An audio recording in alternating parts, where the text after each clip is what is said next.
El Ministerio Apostólico de Enseñanza y Predicación Rema Internacional presenta hoy al Reverendo Fernando García Sotomayor con la proclamación de las buenas nuevas de Dios para tu vida. El mensaje de ayer, el mensaje de hoy y el mensaje para la eternidad a los que tienen hambre y sed de la palabra de Dios. Un querigma de Dios para el que oiga, el que tiene oídos para oír. Escuche el dabar del Eterno a las naciones. Ahora es el tiempo para recibir el rema del Espíritu Santo a tu espíritu. Escuchemos con fe la memra del Señor para el alma.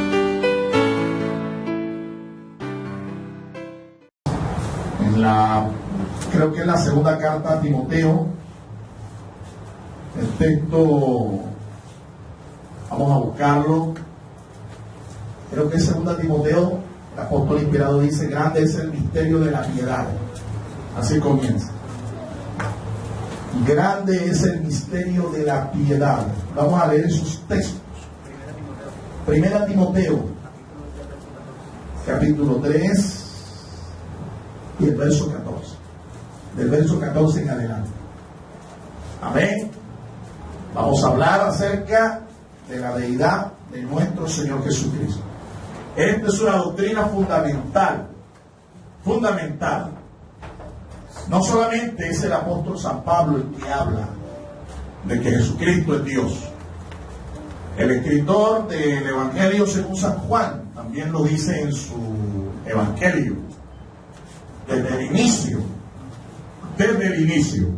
San Juan dice: en el principio era el Verbo. El Verbo era con Dios. Y el Verbo era Dios. Este era en el principio, dice, con Dios. Está hablando del Señor Jesús. En el verso 14 del Evangelio de Juan también dice: y aquel Verbo se hizo carne. Ya estuvimos hablando acerca de eso. De la encarnación del Hijo de Dios, de la humanidad de nuestro Señor Jesucristo. Hoy vamos a hablar acerca de la deidad de nuestro Señor Jesucristo.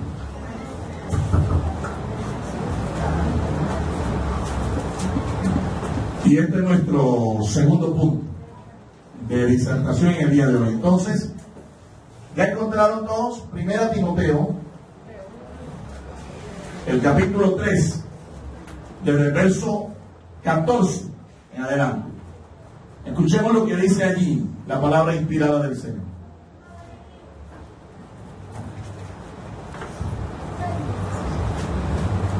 ¿Están conmigo? ¿Están conmigo? Primera Timoteo capítulo 3, verso 14 en adelante. Te escribo esto esperando ir a verte pronto, para que si me tardo, sepas cómo te conviene conducirte en la casa de Dios, que es la iglesia del Dios vivo, columna y baluarte de la verdad. Indiscutiblemente grande es el misterio de la piedad.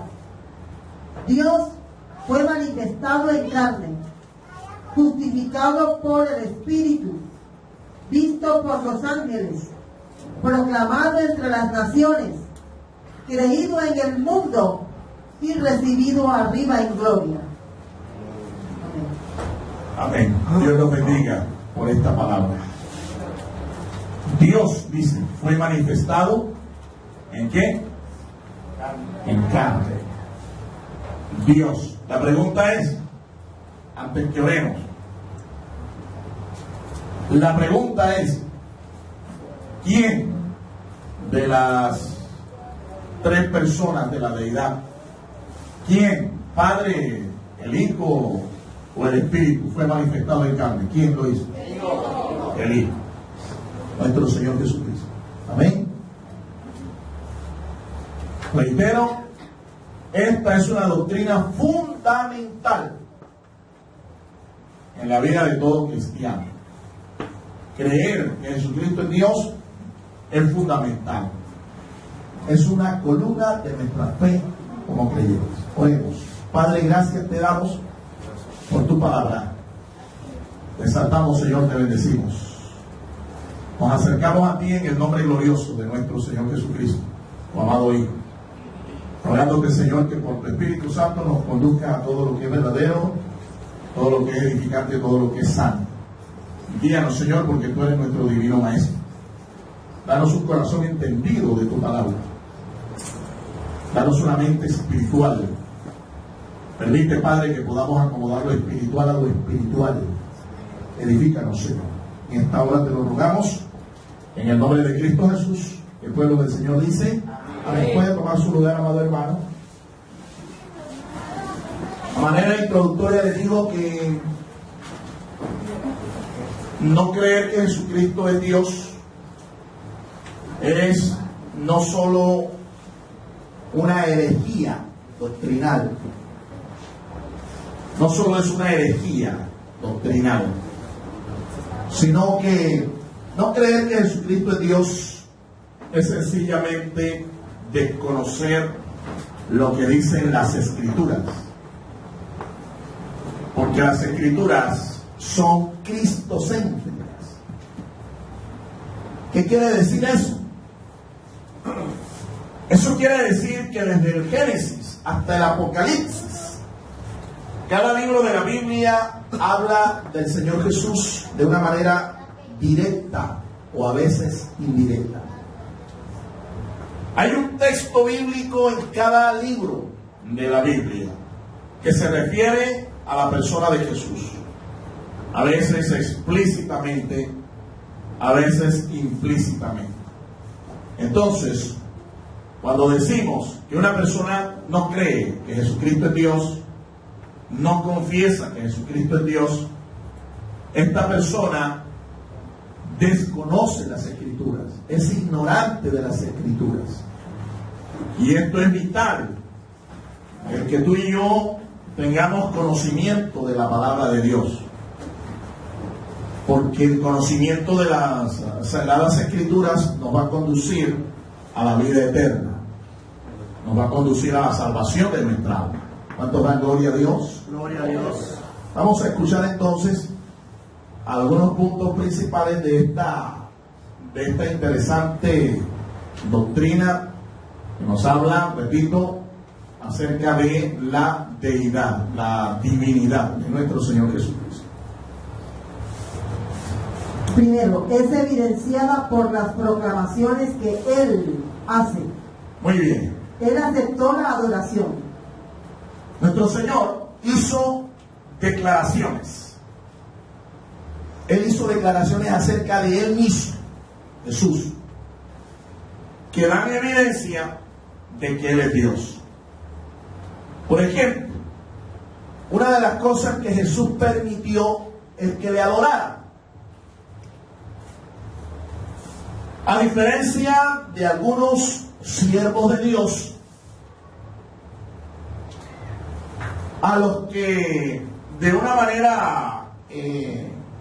manera patente, visible, quisieron rendirles adoración, pero ellos se negaron a eso. Un ejemplo de eso lo vemos en la vida del apóstol San Pedro. San Pedro, nos dice la Escritura, que en una ocasión llegó a la casa de un centurión romano, un varón llamado Cornelio. Y cuando él entró en esa casa, este hombre no era judío, era un gentil, pero Dios le había manifestado de que era necesario que Pedro lo visitara para que le hablara las palabras de la salvación.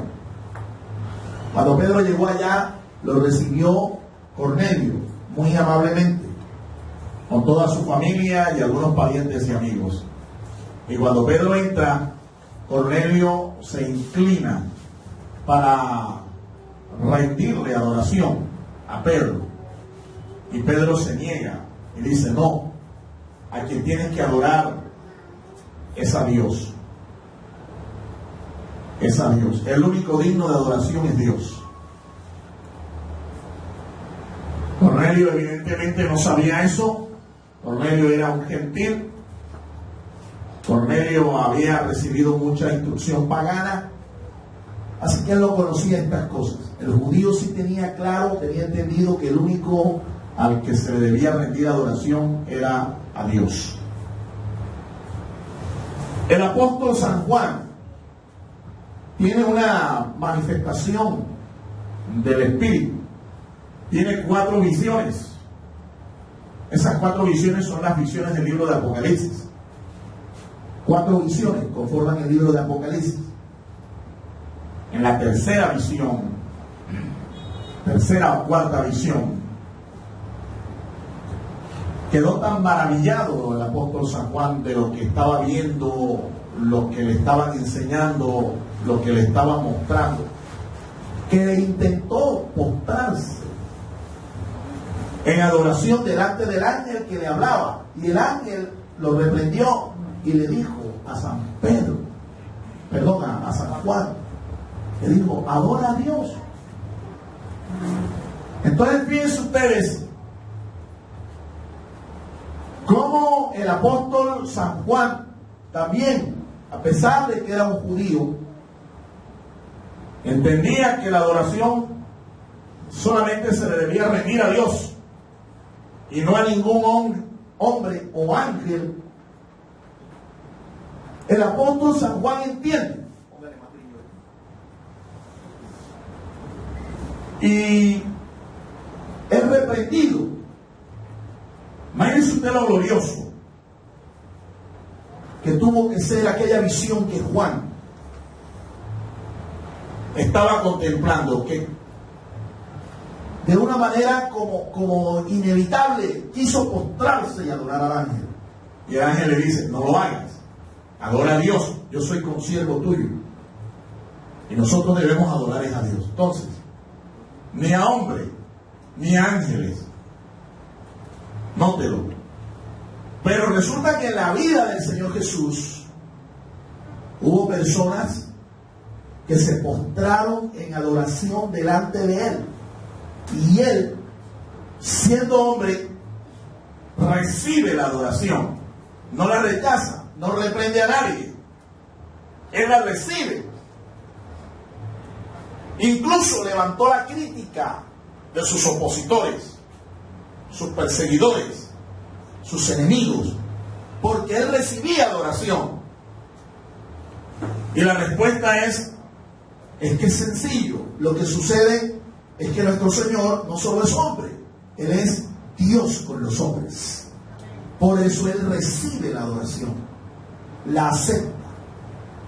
Uno de sus discípulos, aquel que manifestó no ser creyente, le dijeron que Jesús había resucitado y no lo creyó y dijo, no, hasta que yo no lo vea, hasta que yo no toque sus manos, su costado, yo no voy a creer eso. Y Jesús se le manifiesta, y una vez que Jesús le dice que no sea incrédulo sino creyente, Él se postra y lo adora y le dice, Señor mío y Dios mío, reconociendo que Jesús no es un hombre común y corriente, no es un hombre cualquiera, sino que Jesucristo es Dios, el Dios eterno. Amén. Amén.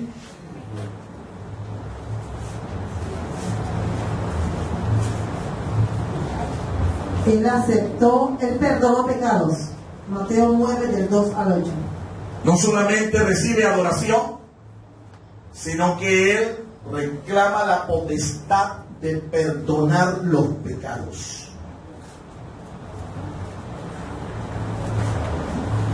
Esto despertó una vez más la crítica de sus enemigos.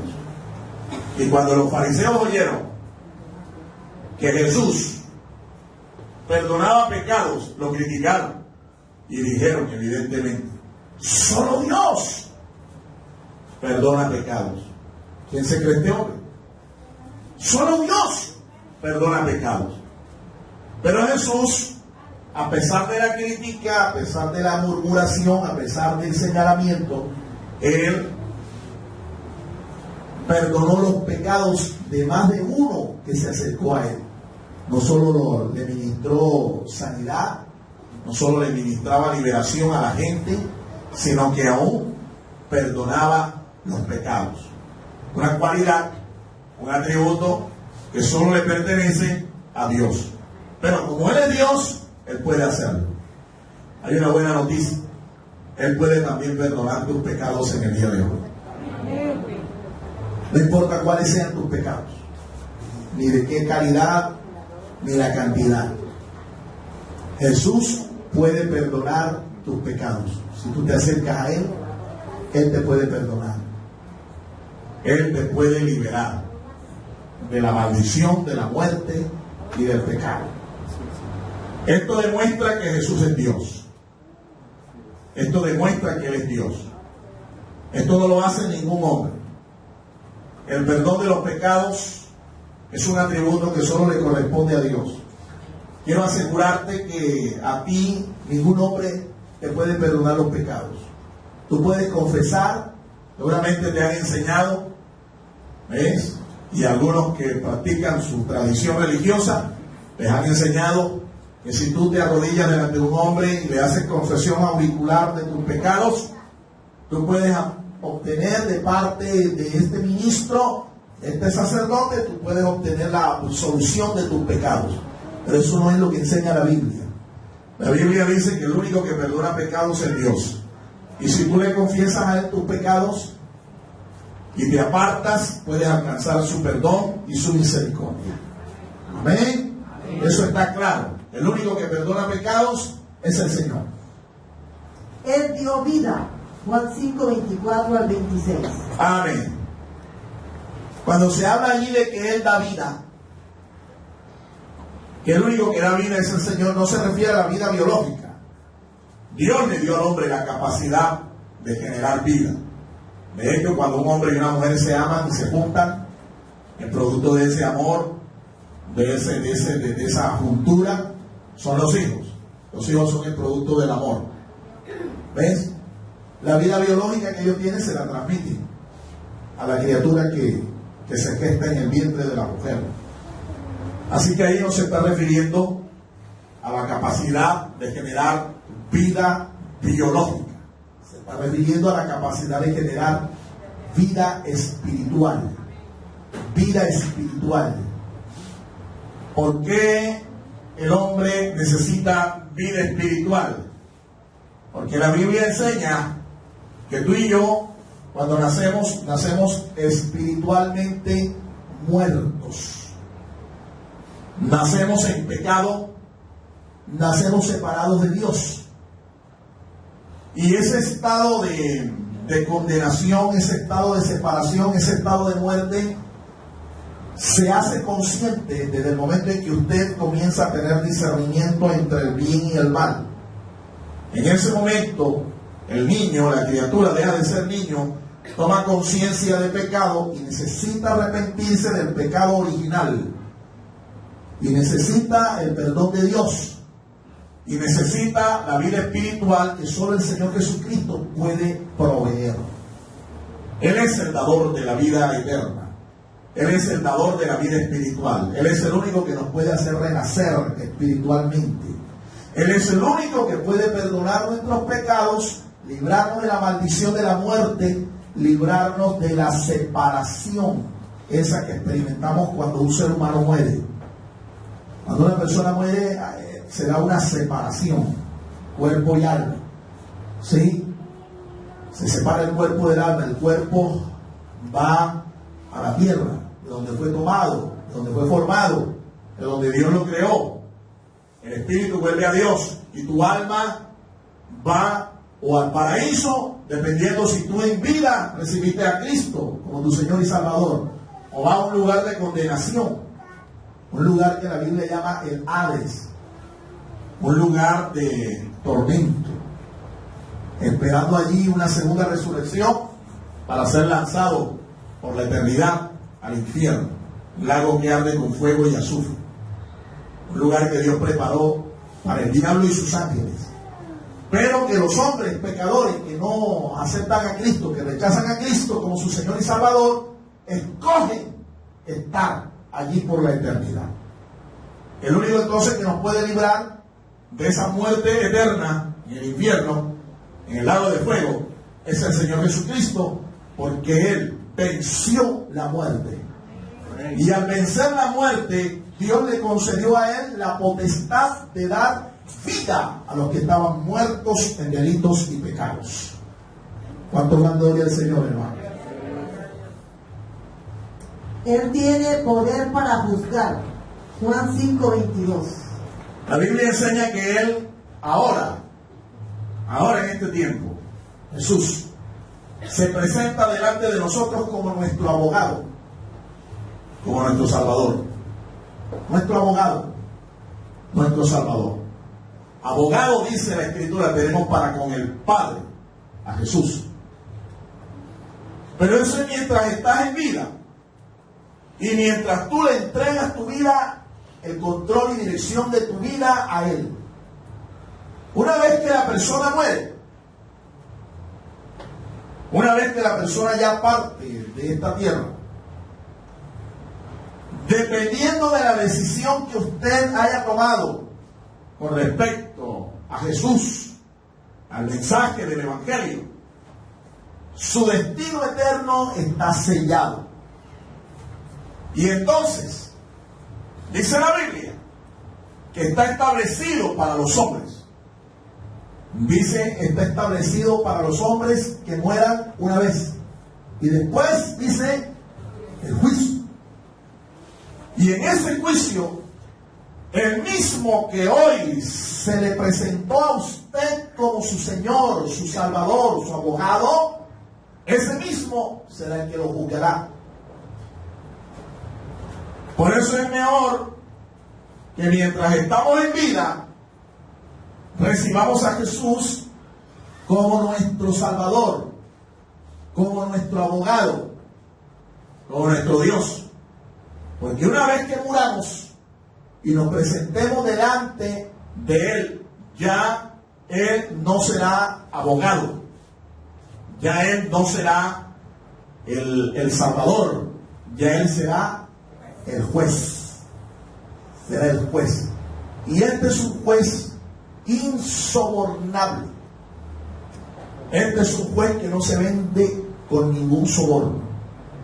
Este es un juez justo, un juez imparcial, un juez estricto, un juez que no se tuerce, un juez que tiene valores eternos y sobre esos valores eternos juzga. Entonces, es mejor que aquí en vida nosotros lo recibamos a Él como nuestro Salvador y como nuestro abogado. ¿Cuántos dan gloria a Dios, hermanos? Un día Él será tu juez. Tendrás que verle la cara y tendrás que someterte a las sentencias de ese juez, quieras o no. Él estará ahí sentado como juez de todos los hombres, vivos y muertos. Ahora, los cristianos vamos a enfrentar un juicio, pero no un juicio que va a poner en tela de duda nuestra salvación. Vamos a recibir un juicio, vamos a experimentar un juicio, pero es un juicio para galardonar a los que sirvieron acá. Y ese juicio tiene nombre propio, ese juicio o ese tribunal tiene nombre propio. El mismo Señor es el que va a juzgar ahí también. Es el tribunal de Jesucristo, el tribunal de Cristo. A ese tribunal tú y yo tenemos que asistir. Y en ese tribunal se nos va a galardonar o se nos va a hacer pasar una vergüenza enorme. ¿Cómo así, pastor? Sí, aquí los que no estén dispuestos a servirle al Señor, los que no se comprometan con su causa, los que no se interesan, son indiferentes en el servicio a Dios, estos no serán galardonados. El apóstol San Pablo enseña que serán salvos así como un tizón se escapa del fuego, pero galardones no van a recibir. Allá lo que van a recibir es una enorme vergüenza, porque ese tribunal será a la vista de todos los ángeles y a la vista de todos los justos de todos los tiempos. Entonces, hay algunos serán galardonados, reitero, de acuerdo a su servicio, pero otros serán avergonzados. Participarán del reino, no perderán la salvación, pero en servidumbre. ¿Sí? no galardonados, no premiados por su servicio al Señor. Por eso es que vale la pena servir al Señor. Vale la pena entregar nuestra vida a su servicio. Vale la pena contribuir con la causa del Señor. Amén. La divinidad de Cristo es confirmada por su carácter. Posee los atributos morales que solo Dios tiene y que lo relacionan con el hombre. Muy bien, estamos allí diciendo que hay otra forma de demostrar que Jesucristo es Dios. Y es cuando nosotros examinamos su carácter. El carácter de Jesucristo como persona. Él manifestó la plenitud del fruto del Espíritu. ¿Cuál es la plenitud del fruto del Espíritu? El amor. Jesucristo fue amoroso. Y ese amor lo manifestó de todas las formas. ¿Sí? Fue gozoso. Fue pacífico. Fue paciente. Fue benigno. Fue bueno. ¿Cuánto dan gloria al Señor, hermanos? Él fue un hombre templado, disciplinado. Por su dependencia del Espíritu Santo, no solo hacía obras y portentos y milagros, sino que Él vivía en santidad. Conforme a nuestra naturaleza, Jesús fue tentado en todo, en todas las esferas de nuestra vida como seres humanos. Sin embargo, dice la Biblia que nunca pecó. Nunca pecó. No pecó. Porque mantuvo templanza. Desarrolló templanza. No como algunos entienden, ¿no? Templanza. Jesucristo no tenía panza. Templanza. Por el Espíritu Santo Él controló todos sus apetitos, todos sus deseos, todos sus pensamientos, todas sus acciones, todas sus palabras. Por el fruto del Espíritu que se llama la templanza. Y Él se constituye entonces, para nosotros los seres humanos, en el patrón perfecto, el modelo a seguir. Así que como cristianos, cuando nosotros sintamos que como que somos algo y empezamos a mirar a los demás así como por encima del hombro, yo soy más santo que tú, yo tengo más carisma, yo tengo más unción, yo tengo más poder que tú, eso es un error de parte de nuestra. Si usted quiere compararse con alguien, si usted quiere medir qué tan santo, qué tan ungido es usted, no se debe comparar con nadie, con ningún ser humano. Usted se debe comparar con el Señor. Y cuando lo hagas, te vas a dar cuenta de lo lejos que estás de Él. Amén. Se te va a acabar enseguida todo orgullo. Se te acaba enseguida. Todo complejo de superioridad se te tiene que acabar. Porque sinceramente te darás cuenta de lo lejos que estás del carácter, la medida, la estatura del varón perfecto. A su nombre, a su nombre. La santidad. Hechos 3:14. Jesús es llamado el Santo de Dios. Es un hombre de un carácter santo. Ahora, santidad, escúchame, no solo es consagración a Dios. Jesús fue un hombre consagrado a Dios. ¿Lo eres tú? ¿Qué tan consagrado estás tú a Dios? Santidad no solo es pureza de carácter. Santidad no solo se trata de vivir una vida apartada del pecado. Santidad también se trata de vivir una vida diferente. Una vida diferente.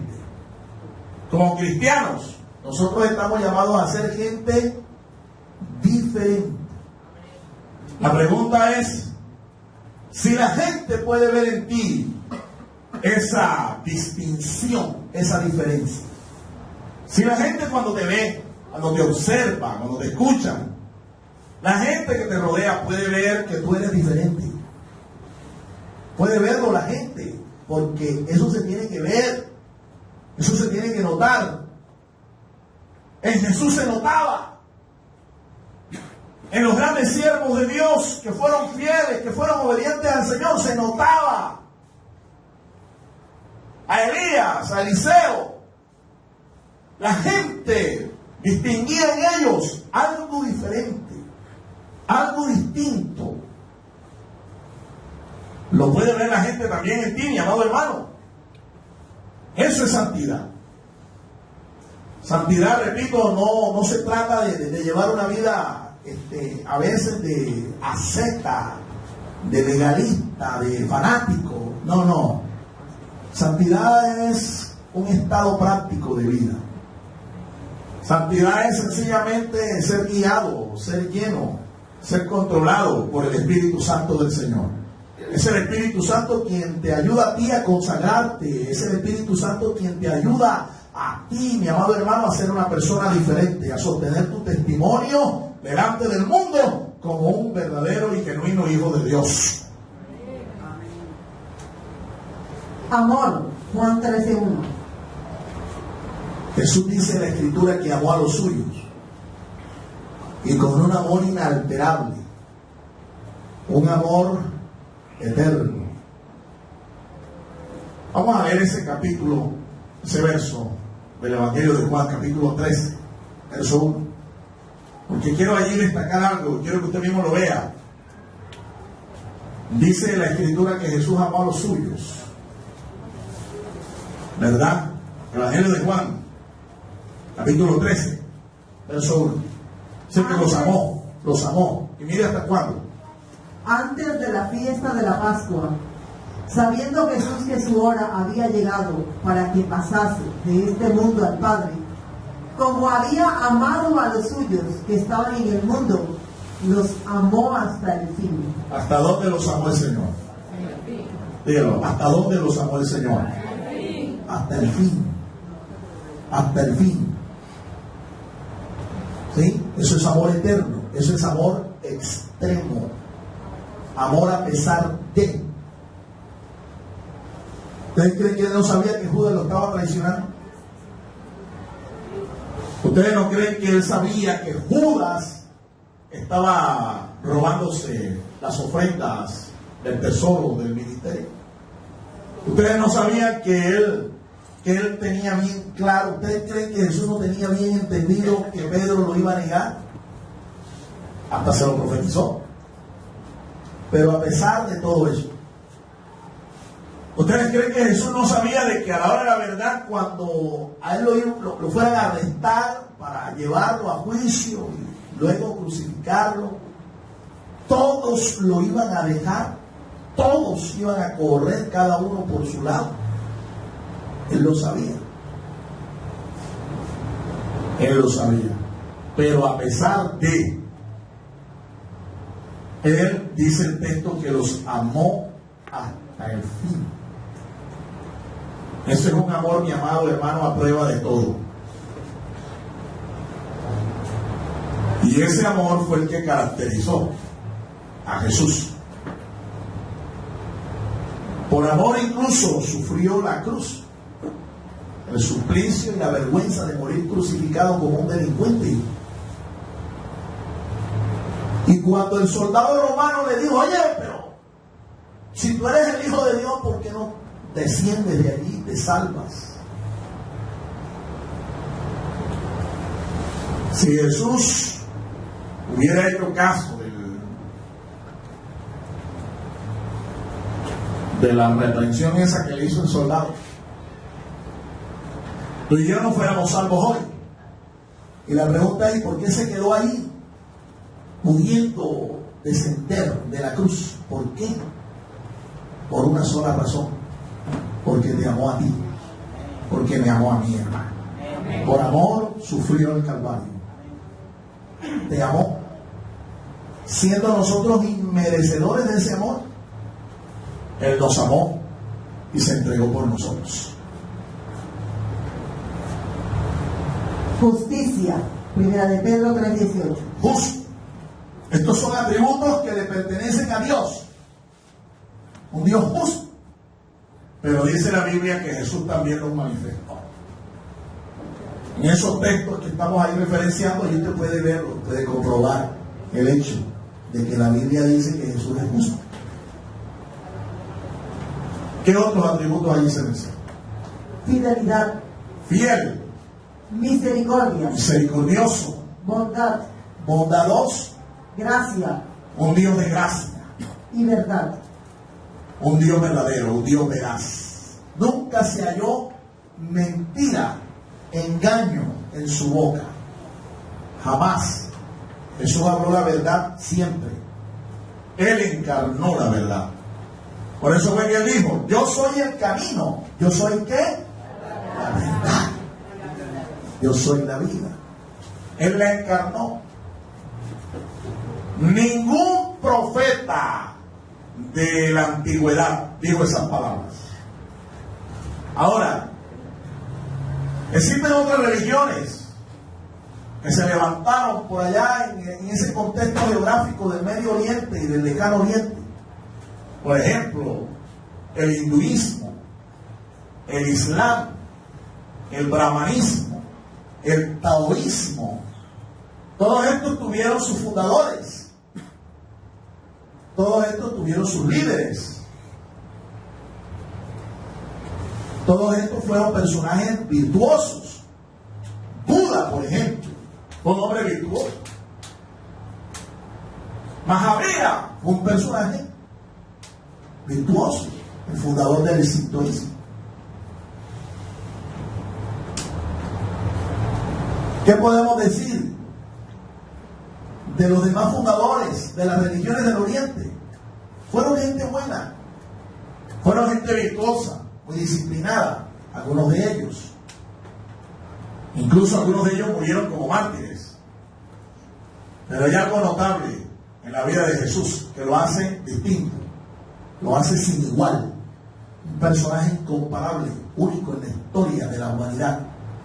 Él murió y resucitó de entre los muertos. Y la tumba está vacía. ¿Cuántos dan gloria al Señor, hermano? Por eso le damos un aplauso al Señor en esta hora. Aleluya. Alabado sea su nombre. Alabado sea su nombre. La divinidad de Cristo es confirmada por su carácter. Posee los atributos naturales que solo Dios tiene y que lo relacionan con el universo. Muy bien. Las Escrituras nos muestran que Dios tiene unas características, unos atributos que lo distinguen de cualquier otro Dios. Es más, para que lo tengas claro, estos dioses que las naciones proclaman no son dioses, son ídolos. El único Dios que existe, que es real, que es genuino, es nuestro Dios, el Dios de las Escrituras. Los demás son ídolos, no dioses. Los hombres los han hecho dioses, pero el único Dios es nuestro Dios, el Dios de Abraham, de Isaac, de Jacob. Ese es el Dios genuino y verdadero. Y ese Dios tiene características que lo relacionan con el universo. Resulta que esas características que relacionan a Dios el Padre, a Dios el Hijo, a Dios el Espíritu Santo están presentes en la persona de nuestro Señor Jesucristo. ¿Cuáles son esos atributos que relacionan a nuestro Dios poderoso con el universo y que los posee el Señor Jesús? Omnipotencia. Él es omnipotente. Escuche, ¿qué significa eso? Que todo lo puede. Dios es todopoderoso. Omnipotencia, omnisciencia. Omnisciencia. Todo lo sabe, todo lo conoce, todo lo entiende. En Él están escondidos todos los tesoros de la sabiduría y del conocimiento. Amén. Eternidad. Eternidad. Él es eterno. Él no tiene principio, no tiene fin. Mira lo que dice San Juan en el capítulo 1. En el principio era el verbo. El verbo era con Dios y el verbo era con Dios. Este era en el principio con Dios. Sin Él nada de lo que existe fue hecho, dice el apóstol San Juan. ¿Qué quiere decir eso en palabras sencillas? Para que tú y yo lo entendamos. Que Él es eterno, que Él es Dios, que Él no tiene principio ni fin. El escritor de la carta a los hebreos lo reduce en una sola sentencia. Dice: Jesucristo es el mismo de ayer, de hoy y de los siglos, por los siglos de los siglos. Así que decir que Jesucristo tuvo un principio y que tuvo un final, o que Dios murió ahí en la cruz, eso es una falsedad. Eso es una falsa doctrina. Eso es no entender lo que dice la Escritura acerca de la naturaleza de nuestro Dios. Él es eterno. Ubicuidad. Él es ubicuo. ¿Qué quiere decir eso, mi amado hermano? Cuando Dios se hizo hombre, Él se limitó a nuestra condición espacial. Usted y yo no podemos estar en 2 ni en 3 lugares a la vez. De hecho, yo nada más puedo estar aquí, pero yo no puedo estar allá a la vez. No puedo estar allá tampoco. En Dios hay un atributo que se llama la omnipresencia. ¿Qué quiere decir eso? Que Dios está presente en todas partes y en todo lugar a la vez. Y si Jesucristo es Dios, entonces ¿por qué no se hizo omnipresente mientras se encarnó y estuvo con los hombres? La Biblia dice que Él se hizo carne. 33 años y medio aproximadamente estuvo entre los hombres. Y mientras estuvo en esa condición, Él se limitó. Ese atributo de la omnisciencia, Él no pudo ejercerlo, pero sí hay un atributo que reemplaza la omnisciencia, y ese atributo se llama ubicuidad. Ubicuidad, de ubicación. Lo que la Biblia muestra es que Jesús estaba en 2 lugares a la vez. Estaba en el seno del Padre, en el trono del Padre, como Dios, pero también estaba con los hombres a la vez. Por eso fue que Él le pudo decir a Felipe y a Natanael: antes que tú vinieras a mí, ya yo te había visto. Le dice a Natanael. Eso está allá en el Evangelio de Juan, capítulo 1. ¿Ve? Ya Él lo había visto, ya Él lo había reconocido. ¿Por qué? Porque es que Él nunca dejó su trono. Hay una corriente cristiana teológica que te dice a ti que el Dios en el que nosotros creemos es un Dios de 3 cabezas. Que el Dios en que nosotros creemos en realidad no es un solo Dios, sino 3 dioses. Estas personas se hacen llamar los Jesusolos. Es una doctrina teológica que dice que el mismo Jesucristo es el mismo Padre y que el mismo Jesucristo es el mismo Espíritu. Yo le llamo a ellos los hermanos huerfanitos, no tienen papá. Los hermanos huerfanitos. En la Iglesia Pentecostal Unida de Colombia y otras iglesias como la Iglesia Luz del Mundo, ellos tienen una doctrina unitaria, una teología unitaria. ¿En qué consiste eso? Toma nota atenta, porque aquí tú vienes a aprender no solamente una palabra de fe de carbonero. Tú necesitas crecer en la fe, crecer en el conocimiento de la palabra de Dios, porque es que esto es lo que es la vida eterna.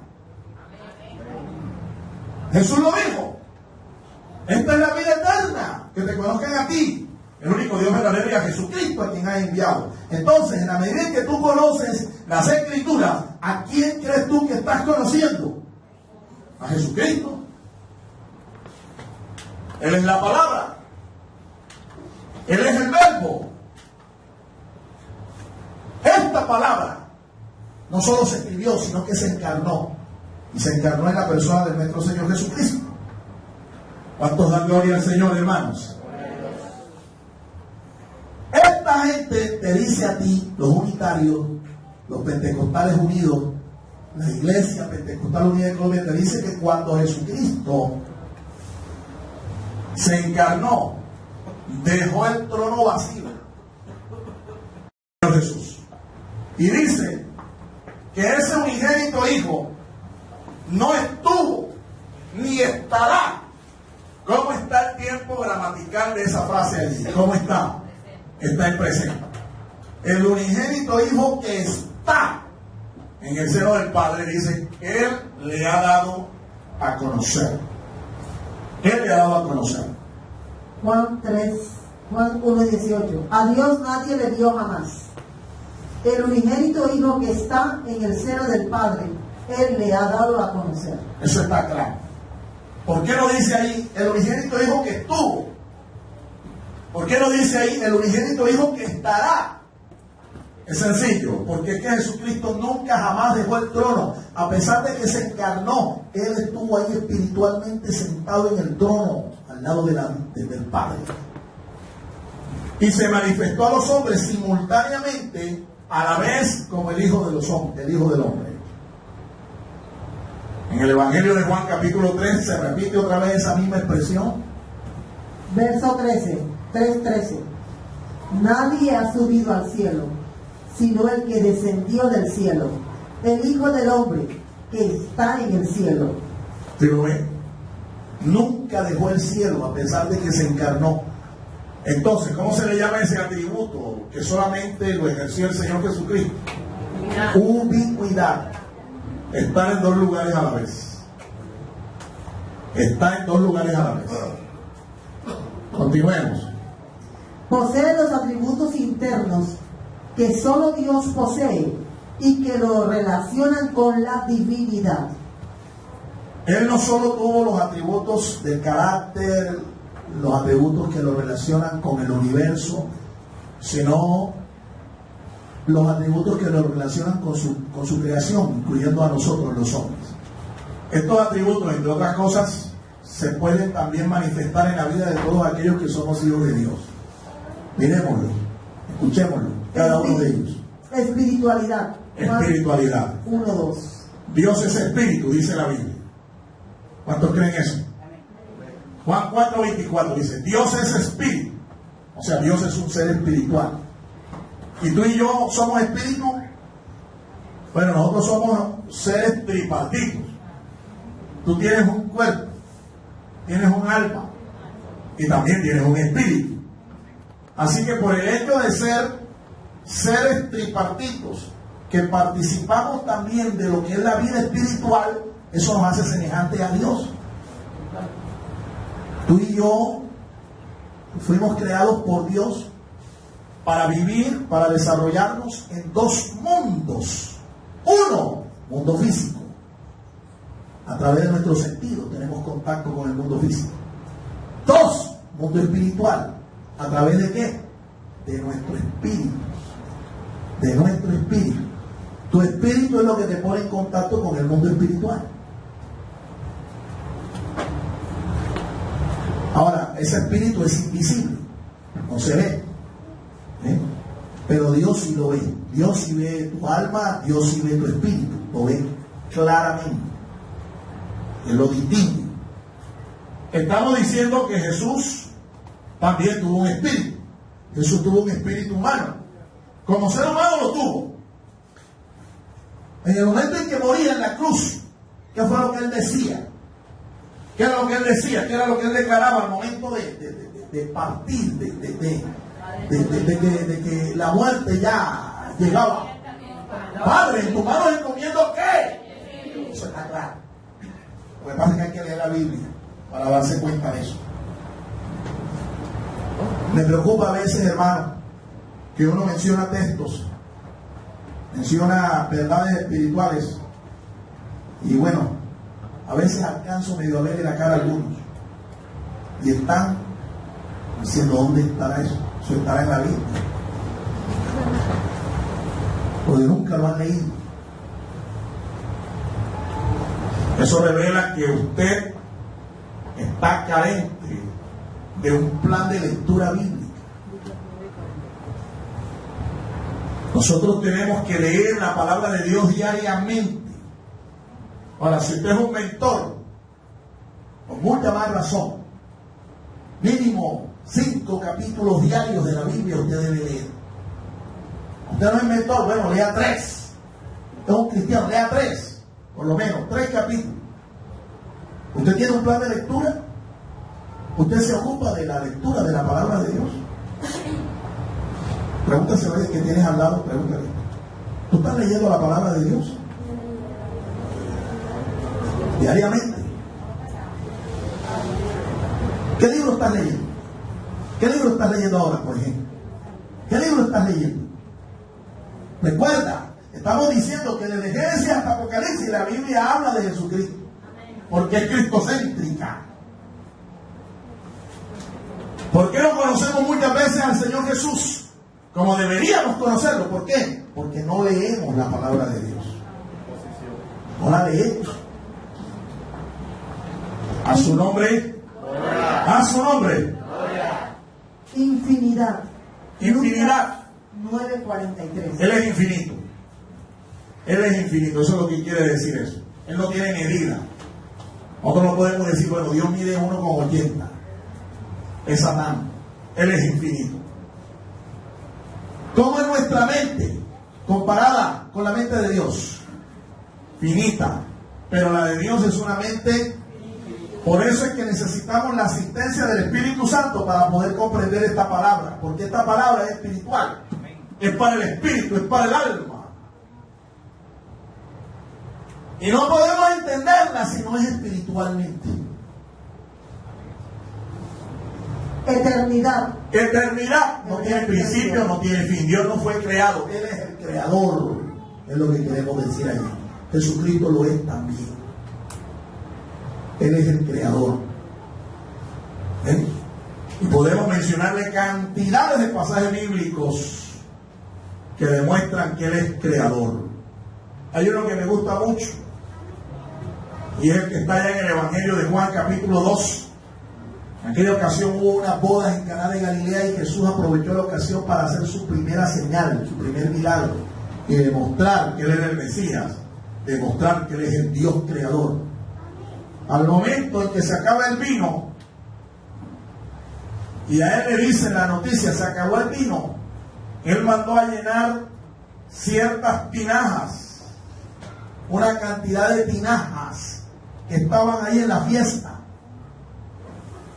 y las convirtió en el vino más fino, el que se daba en las fiestas de bodas. Tanto que eso levantó la sorpresa de todos los que estaban allí. Vino fino, el mejor. Pregunto, mire el pasaje, Evangelio de Juan, capítulo 2, versos 1 hasta el 11. Mírelo.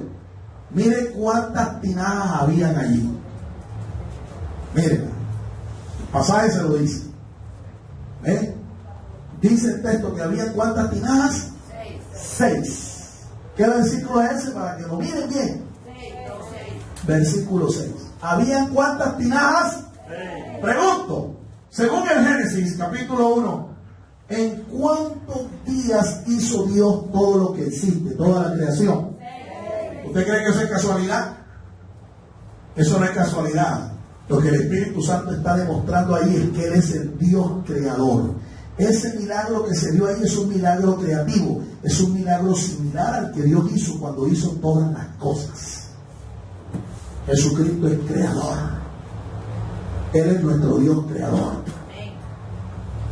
Por eso es que Él puede dar vida a lo que está muerto. Por eso es que Él puede reparar lo que está irreparable.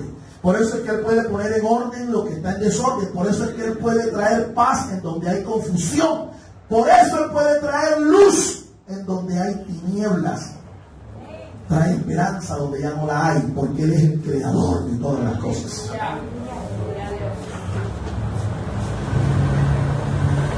Eternidad. Perfección. Él es perfecto. El único que es perfecto es Él. De ahí para abajo, todos los demás somos imperfectos. ¿Y por qué dice la Biblia entonces que tú y yo tenemos que ser perfectos? Porque tienes que interpretar el sentido de ese vocablo. Cuando la Biblia dice que tú y yo tenemos que ser perfectos, porque así de perfecto es nuestro Padre Celestial, se está refiriendo al hecho de que tú tienes que madurar. La palabra que se usa en el griego, el vocablo, el texto griego es madurar, maduración.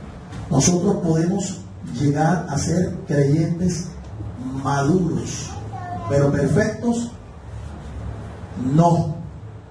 Nuestra perfección la vamos a alcanzar un día. Es una meta. La vamos a alcanzar un día, pero eso es cuando venga Jesucristo, el perfecto, y nos haga perfectos también a nosotros. El salmista dice: conoceré, entenderé el camino de la perfección cuando tú vengas a mí. Y se está refiriendo al momento en que el Señor va a glorificar nuestros cuerpos, en el momento en que arrebate a la iglesia y seamos glorificados. Allí seremos perfectos en cuerpo y en alma. Mientras tanto estamos llamados a ser, dígalo, maduros. Maduros en la fe. Sí, deben tener un carácter maduro. Sí, no es que tiene que ser apellido Maduro, no. Un carácter maduro. Maduro en la fe. Unicidad. Unicidad. Juan 10:30. Eso es un Dios único. Un Dios único. Un Dios uno y único. Y eso es nuestro Dios. Y Jesucristo también es eso. Uno y único. Uno y único. Míralo bien. Escúchalo bien. Uno y único. Uno. Porque Dios no son tres, como se nos ha dicho. En Dios no hay tres dioses. Hay tres personas. La unidad de Dios consiste en que Él es uno sustancialmente. ¿Qué quiere decir eso? Que el Padre es Dios, que Jesucristo es Dios y que el Espíritu Santo es Dios. Eso es lo que quiere decir. No una parte, no una tercera parte. El Padre no es una tercera parte de la deidad. El Hijo no es otra tercera parte. Ni el Espíritu es otra tercera parte. Así es que entonces un tercio más un tercio más un tercio es uno. No, eso no es lo que enseña la Biblia. Sustancialmente Dios es uno. Quiere decir que la divinidad del Padre también está en el Hijo y también está en el Espíritu Santo. Así que Dios no es uno más uno igual tres. No, son tres personas. Como personas son tres personalidades, pero como Dios es uno solo, como sustancia es una sola. En Dios entonces no es uno más uno, es uno por uno por uno. ¿Cuánto da? ¿Lo entendió? Si no lo entendió, pregúntale al hermano que está al lado, que él sí lo entendió seguramente. Yo y el Padre uno somos. Cuando Jesús dice eso, está hablando de que Él y el Padre no dejan de ser dos personas, sino que sustancialmente son uno. Porque la gloria del Padre está en Él, porque la deidad del Padre está en Él. Entonces entendamos. Jesús dice: yo y el Padre uno somos. El que me ha visto a mí ha visto al Padre. Está hablando de la unidad sustancial de Dios, pero no está diciendo que el Padre es una persona y que Él es otra. De hecho, cuando oró al Padre, no estaba orando a sí mismo. ¿Ven? Capítulo 17 del Evangelio de Juan dice que Jesús oró al Padre, hizo una oración intercesora. ¿A quién oró? A la persona del Padre. No oró a sí mismo. Él no estaba loco. ¿Cuánto da gloria al Señor, hermanos? Inmutabilidad. Eso quiere decir que Él no cambia. Dios no cambia. Él no es como las mujeres cuando les cae el periodo de la menstruación. No. Tú lo ves que unos 2 días, 3 días antes, son una. Y después, irreconocible, no te conozco, muchacho. Bien, cambia de todo. Ahora fuera nada más de colores. Cambia de ánimo. Las hormonas la vuelven loca, la revuelven. Bueno, Dios no es así. Dios no es como la luna, que tiene 4 estaciones. ¿Ves? No. Él no cambia. Él no cambia. Él es inmutable. Eso lo dice el profeta Malaquías. Dios no cambia. Yo no cambio, dice el Señor. Inmanencia. Inmanencia. Un Dios inmanente quiere decir que un Dios que está presente en todo lugar. En toda la creación está Dios. Dios no es la creación, pero Él está presente en toda la creación. Él es el creador. Entonces tengan mucho cuidado cuando hay gente que dice, yo veo a un niño y en ese niño veo a Dios. Está la presencia de Dios, ¿sí? Está la gloria de Dios. Porque Dios es inmanente, Él está en todo el universo, en toda su creación está presente, pero Él no es la creación. Eso da lugar a una falsa doctrina que se llama el panteísmo, en lo que ellos creen que Dios es todo y todo es Dios. Y no es eso, sino que la gloria de Dios está presente en todas partes. En Jesús estaba también ese atributo. Aceidad. Eso quiere decir que es un Dios que no necesita que nadie lo cree. Él existe por su propia causa. Él es su propia causa. A Él nadie lo creó. ¿Qué fue lo que entonces nace y se gestó en el vientre de la Virgen? ¿Qué fue lo que nació? ¿Qué fue lo que se gestó? Si Él es su propia causa, si Él existe por sí mismo, no necesita de nacer para ser el Hijo. Jesucristo es el único Hijo que no necesitó nacer para ser llamado Hijo. A su nombre, Él era el Hijo desde la eternidad. Lo que nace en el vientre de la mujer, de la Virgen María, es la naturaleza humana, el cuerpo humano, el alma humana, el espíritu humano de ese hombre maravilloso llamado Jesús de Nazaret. Eso fue lo que nació. Pero como Dios, ya Él existía, ya Él era el Hijo, porque Él es eterno. Trascendencia. Quiere decir, note que aunque Dios es un Dios infinitamente santo, sin embargo, no es un Dios que vive por allá en las orillas del universo, sentado en un trono con un látigo en la mano a ver, mirando a quien castiga por haber pecado. No, Él trasciende en el sentido de que Él deja su estado de gloria, deja su condición de gloria para venir a hacerse un hombre mortal.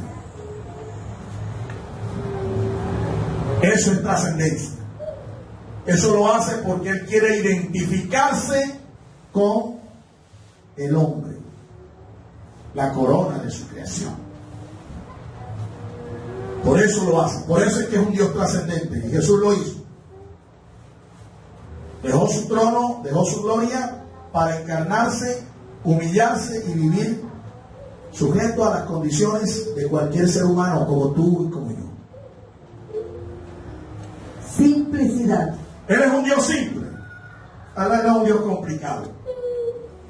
Él no es un Dios compuesto. Es decir, un Dios que es el producto de una mezcla. No. Un Dios simple, un Dios único. Una sola sustancia. Una sola deidad. Listo, póngase sobre sus pies. Todos estos atributos están presentes en la persona de Jesús. Escuche cómo la Biblia revela al Señor Jesús desde Génesis hasta el Apocalipsis. Escúchelo con atención. Con eso vamos a concluir. Con eso le demuestro y le demuestra la palabra de Dios que ella es cristocéntrica. En el libro de Génesis, ¿cómo se revela Jesús?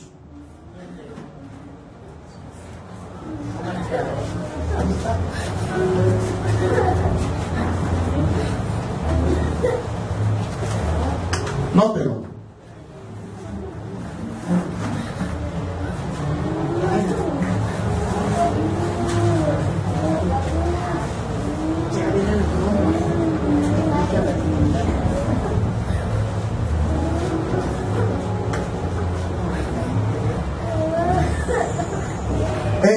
Génesis se revela a Jesús como el Dios creador. El creador. Dios creador. Y ya vemos el complemento de eso en el Evangelio de Juan, en el capítulo 2. En el libro de Éxodo, ¿cómo se revela Jesús? Como el Cordero Pascual. El Levítico es nuestro sacrificio por el pecado.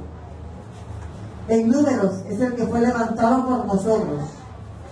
En Deuteronomio es nuestro verdadero profeta. En Josué es el capitán de nuestra salvación. En Jueces, nuestro libertador y juez. Ruth es nuestro pariente redentor. Primero y segundo de Samuel, primero y segundo de Reyes, primero y segundo de Crónicas, es nuestro rey. Esdras y Nehemías es nuestro restaurador. Esther, nuestro abogado. Job, nuestro redentor. Salmos es nuestro todo en todos. Proverbios es nuestra sabiduría. Eclesiastés es el fin de todos nosotros. Cantares es el amor de nuestras almas. Isaías es el Mesías. Jeremías y Lamentaciones es el renuevo justo. Ezequiel es el Hijo del Hombre. Daniel es la piedra no cortada con mano de hombre. Oseas es el salvador del apóstata. Joel es el restaurador. Amós es el agricultor celestial.